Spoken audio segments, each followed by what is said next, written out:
I've always been on the chubbier side of the spectrum. I remember growing up having to shop in the boys section for jeans.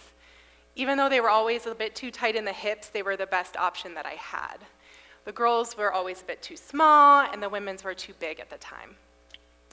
I also remember crying a lot in my mom's arms, wondering why my body looked so different from my friends, and why the trends that I thought made them look so cute and so cool just made me feel so ugly and different. I've since learned some things that have helped me to realize that I'll probably never healthily be a size 2 or a size 12, and it's part of who I am. But that doesn't mean that I still don't struggle with shame sometimes, and I still have days where I feel the need to change my body.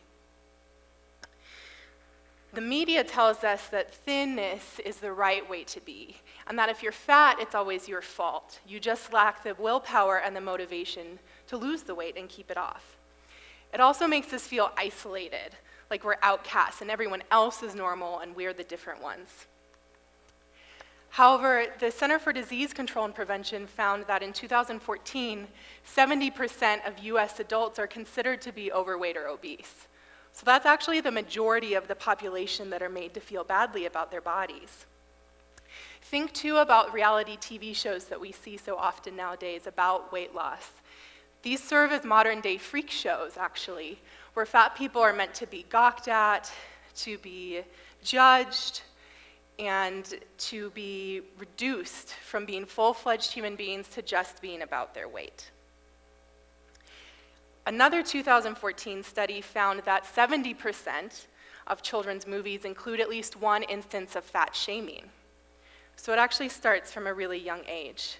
We learn that 1, being fat is bad, that 2, fat people, it's okay to make fun of them, and that 3, if you're fat, you should want to lose the weight, and you're considered a good fat person for doing so. And this wasn't just interesting to me personally. Obviously, I have a personal investment in this. I'm a master's student in the Student Affairs program, and I just defended this past Thursday, so I'm going to be graduating. Thank you. But through this program, I wanted to understand how all of these messages that we get affect our development. And so I interviewed women between the ages of 18 to 35 who self-identified as fat, plus size, bigger bodied, whatever wording that they wanted to choose.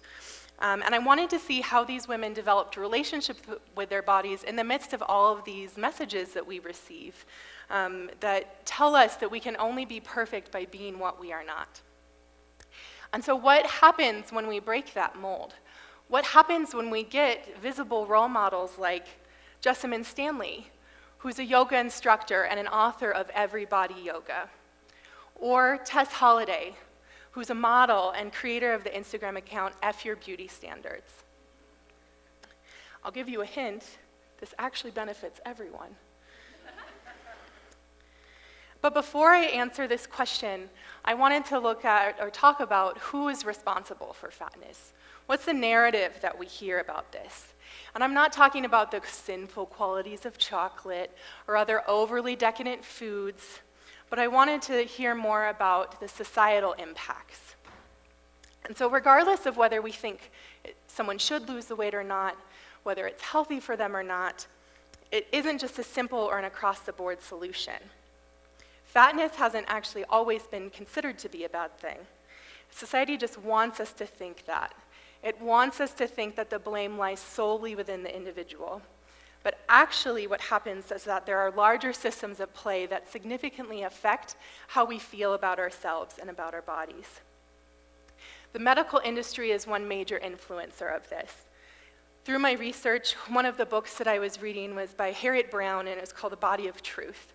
And in it, she documented interviews that she did with people about their experiences in the medical industry. So one woman talked about, who's 350 pounds, she talked about injuring her knee because she was in a competitive kickball league.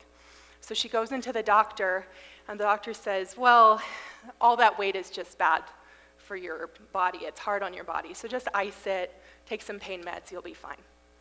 She goes in again. They figure out that she actually had torn her meniscus in her knee. So she talks to the orthopedic surgeon, and they said, well, we actually only do this surgery for children and people who actively participate in sports. And she says, well, I'm in this competitive kickball league, I do yoga a lot, I bike 8 miles a day to work. And they said, well, we actually only do this for athletes. So she went untreated. Another woman that was interviewed said that she noticed her hospital room labeled with the word whale on an emergency room whiteboard. Right. And a few months ago, a writer and activist who goes by the name Your Fat Friend asked her Twitter followers, fellow fats, what has happened during your worst experiences with healthcare providers? And so her example that she gave was a doctor refused to touch me, refused to examine me, would only discuss weight loss, and said I could only come back if and when I had lost the weight. And she says, I didn't see a doctor for years after that. Now this tweet got a lot of responses. One person said, I had classic symptoms of a type of autoimmune arthritis, and my doctors wouldn't listen to me and insisted my foot hurt because I was overweight. Over a year and permanent joint damage later, I finally pushed to see a rheumatologist and was diagnosed within minutes. Someone else said, I was maybe 9 or 10 when a male doctor told me that I would need to lose 30 plus pounds to be like the pretty girls my age. He told me if I didn't lose the weight, I would die by the time I was 16, and in reality, I was only 6 pounds overweight. So what these stories tell us is that society's fat phobia and the medical industry's insular understanding of health and weight and how those two interact or don't interact prevent people from getting adequate health care that they need, either because the doctors refuse to treat them or refuse to diagnose them in the ways that they need, or because the individual themselves felt too ashamed and ostracized to want to go back to the doctor. The pharmaceutical industry is, of course, another major component that contributes to this. The International Trade Administration found that in 2015 alone, the US earned $333 billion in pharmaceutical sales. Doctors and research also benefit from this, and we can see lots of conflicts of interest that come up. One such example is this really prolific researcher named Dr. Xavier Pais-Sunier. He's written over 300 articles on obesity research. He served as the associate editor for the International Journal of Obesity for about 10 years. He's currently the director of the New York Obesity Research Center, a member on the FDA Science Board Advisory Committee, and is a professor of medicine at Columbia. He's kind of a busy guy. He also is a member on the clinical advisory board for this company called Zafgen Incorporated, which is a biopharmaceutical company that specializes in obesity treatments. On this same board are other members who represent Jameson Wellness Incorporated, Diet Health Incorporated, and the Obesity Society. So all companies that focus on weight loss and health. It's also known that Dr. Pais-Sunier has previously accepted funding from pharmaceutical companies like AstraZeneca, Eli Lilly, GlaxoSmithKline, Novartis, and Novo Nordisk, just to name a few. We know, too, that the food industry is a major influencer in this and also has competing interests. So the Rourke Capital Group is a company that owns Atkins and Anytime Fitness, and they also own Arby's and Carl's Jr. Nestle also owns Lean Cuisine. ConAgra owns the Healthy Choice frozen meals and Chef Boyardee and Reddi-wip. Weight Watchers was once owned by H.G. Heinz Company, the same as the ketchup, who also own Ore-Ida and Bagel Bites. Now they're owned by the Ardle Group, which has stock in pharmaceutical companies like Lexicon, Alnylam, and Agios. We also have seen many studies now that show that diets are actually pretty ineffective. They work initially and then stop. And every time a person tries to start dieting again and lose the weight, it messes with their metabolism, so it's harder and harder every time to lose the same amount of weight that they lost originally. So these companies are benefiting off of foods and products that may contribute to weight gain or health, problems while also benefiting from the products that people desperately use in an attempt to get thin and keep the weight off. Every year, Americans spend $60 billion on weight loss products. So these profits are literally made off the cycle of dissatisfaction that people have with their bodies, and that they're kept in this cycle of dissatisfaction. So now that we understand that it's a little more complicated than just blaming a fat person for not having the willpower to lose the weight, let's see what that looks like from their point of view. So I found that participants started in one of two phases generally. In the compulsory thinness phase, participants generally grew up in really homogeneous communities, often really white communities, and were often talked about negatively about their weight by families or friends. They didn't see many people that looked like them growing up, and so they always felt that thinness was the right way to be, no questions asked.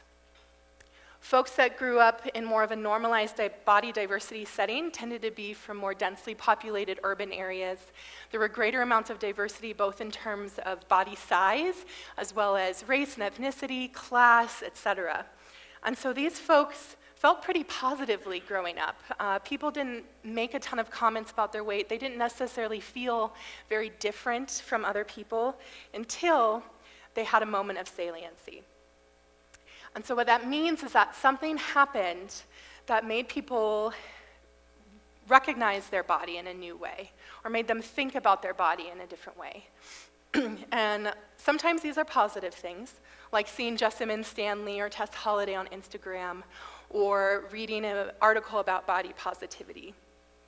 Oftentimes, however, these moments tend to be negative. So that could be, getting on an airplane, or going into a clothing store and not being able to find anything that works for you. And so when that happens, sometimes participants will automatically go back into the compulsory thinness phase. So they immediately feel bad about themselves. They're like, oh, I'm the problem, I need to lose weight, shame on me, basically. Other times, participants will move into a framing stage. So it's basically the moment of saliency happens, someone says something or an action happens, and then framing is what participants make meaning out of that experience. They think about, what does this mean for me? How do I feel about this? Where do I go from here? And then they tend to move into the empowered acceptance phase or the reluctant acceptance phase. Empowered acceptance phase, the participants that were in this area tended to be really unapologetic about their body size.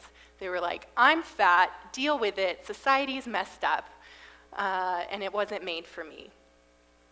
And the reluctant acceptance phase, participants might still know that. They know that deep down, that it's not necessarily their fault, but they still struggle with a lot of feelings of shame and guilt about it.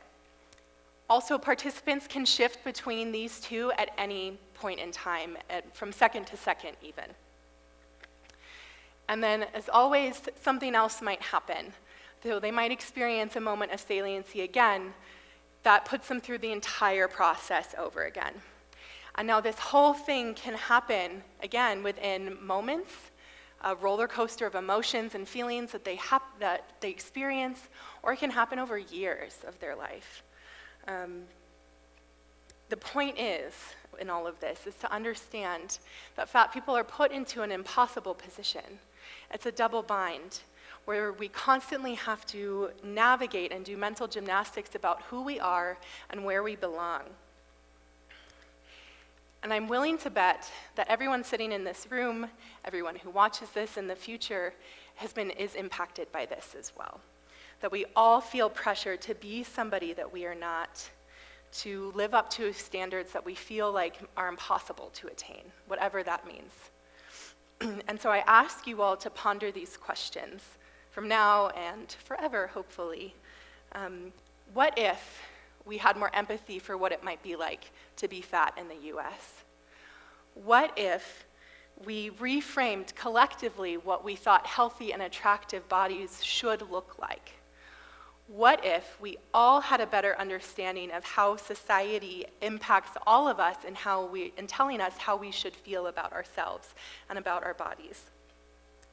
And I'm willing to bet that if we all keep thinking about these questions, keep asking ourselves and each other these questions, that we can all be kinder to ourselves and to one another. Thank you.